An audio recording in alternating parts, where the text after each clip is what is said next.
Wrap Technologies. I put it to music. You're a consultant there? I am, yes. And it specializes in innovative, non-lethal technology to assist law enforcement officers in violent encounters. And I'm always fascinated by this stuff. Is there anything groundbreaking coming out that we can look forward to that can help us with the job? I think this is this thing. They have a product called BolaWrap. I've done some demos. Oh, you'll love that. BolaWrap is a great product. It's like from Planet of the Apes. Is that shooting the net at the guy? It's more like it's a long piece of rope, almost like fishing line, but stronger, with little barbs on the end, and it's a step below taser. One thing I like about this product is, listen, taser's a great product. I brought tasers to Yonkers. Taser's a great product, but all these things, whether it's the taser or beanbag gun or nightstick or mace, every one of those products depends on some kind of inflicting of pain to get compliance. This product. And it's more for emotionally disturbed persons and it's not like every arrest situation you want to wrap somebody. But if you have an emotionally disturbed person acting up in a room or in a courtyard or a street like that, you can deploy this thing and it makes a noise. It's a modified 380 caliber charge in it, so it makes a loud noise, which is a little distracting. And then it either wraps up his arms, or wraps up his legs, and then you rush him.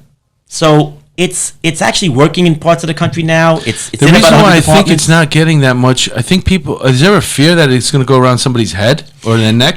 It can't strangle anybody. It's not strong enough good. to strangle. See, so why is this not coming to New York? Some departments are a little concerned about the noise, because if you deploy, you hear the noise, some cops might think somebody's shooting and they might start shooting. And there's no way to make a noise reduction out of it. They're working on a modified potato model on it on the end of it, like a modified silencer. But I got to tell you, if you get a chance, go to the website or the video. The video's awesome. I've seen it, man. I've seen it. I've seen video on it, and I'm thinking to myself, like you said, it's not hurting the person. It just wraps around their torso, securing their arms to their body, or around their legs, so they can't run, flee, fight back. To me, it's beautiful. You know what I always say? When you're a police chief, there's always somebody calling you to sell you stuff. Yeah. And I used to have a guy, former Fed, and I get along very well with the Feds, but this guy was like a snake oil salesman, and every 6 months he would call with some kind of super electronic dental floss or some crap, and I'm like, no, man, because I would say, listen, it's got to be good.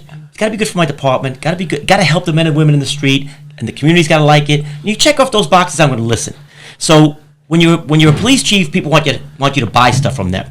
When you're a former police chief, I get calls now of people want me to help them sell stuff. Endorse the stuff. So I always say, I can't put I spent 32 years building up a pretty good reputation. I can't attach my name to some BS product that I don't believe in. I met with these people. I saw what it does.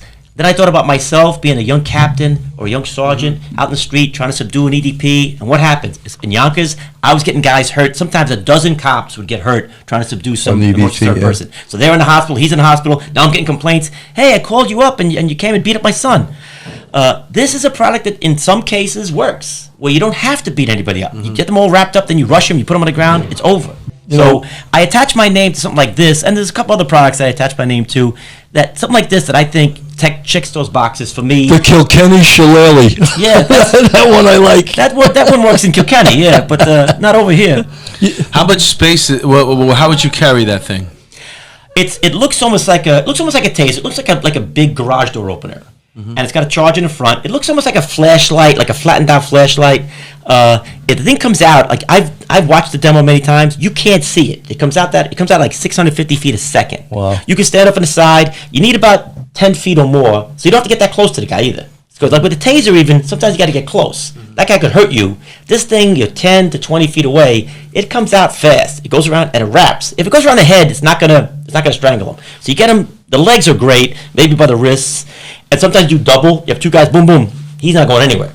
And he could eventually get out of it, but that time you rush in with him and you stop everything. Handcuffed and, So people aren't getting hurt. There's a great use of it recently in Fresno, California, where it was perfect. And that's what it's designed for. Listen, like anything, it's not perfect. Nightstick's not perfect. Taser's certainly not perfect. That is definitely one of the biggest problems that police have, is that the use of force. It never looks good. It never looks, and everything's videotaped now. It's a great point, Bill. Right, something like that will save them from we're not using force with just.